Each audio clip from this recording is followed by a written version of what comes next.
we divide 857 by 2 in a long division method. So 2 times 4 is 8. On subtracting we get 0. So now we put down this 5 and 2 times 2 mean 4. On subtracting we get 1.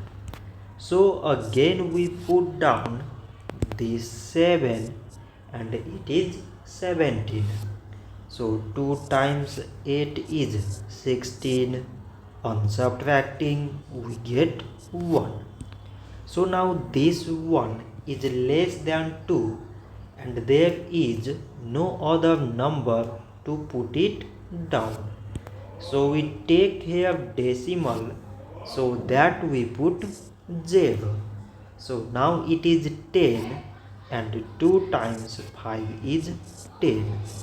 On subtracting we get 0. So 857 divided by 2 is 428 decimal 5. So this much for today and thanks for watching.